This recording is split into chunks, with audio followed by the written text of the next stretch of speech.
ഓശാന ദിനത്തിൻ്റെ ആരവങ്ങൾ ഇന്നും തുടരുകയാണ്. പക്ഷേ ശബ്ദത്തിന് വ്യത്യാസമുണ്ട്. ഓശാന വിളികൾ അവനെ ക്രൂശിക്കുക എന്ന മുറവിളികളായി മാറിയിരിക്കുന്നു.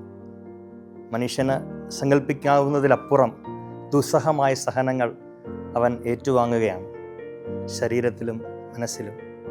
എങ്കിലും പരിഭവങ്ങളില്ലാതെ അവനത് സ്വീകരിക്കുന്നു. മാനുഷികതയിൽ അവൻ പറയുന്നു, സഹനത്തിൻ്റെ ഈ കാസ മാറിയിരുന്നെങ്കിൽ പിതാവേ എന്തുകൊണ്ട് എന്നെ ഉപേക്ഷിച്ചു. പക്ഷേ ആ മാനുഷിക ചിന്തയിൽ നിന്നും അവൻ മാറി ചിന്തിക്കുകയാണ്.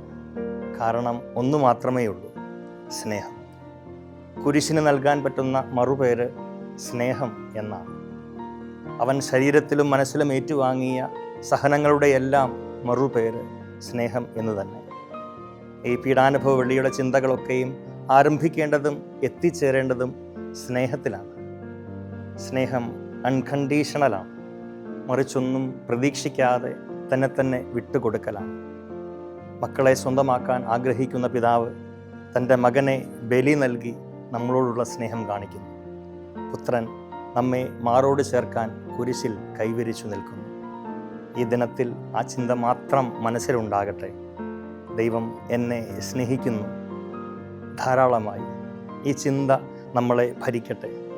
എൻ്റെ ജീവിതത്തിൻ്റെ ആരംഭം മുതൽ ഈ നിമിഷം വരെയും തുടർന്നും ആ സ്നേഹത്തിൻ്റെ ആഘോഷമായി ഞാൻ തന്നെ മാറട്ടെ. ആ സ്നേഹത്തെ മനസ്സിലാക്കാൻ, തിരിച്ചറിയാൻ എനിക്ക് സാധിക്കട്ടെ. ദൈവം എന്നെ സ്നേഹിക്കുന്നു.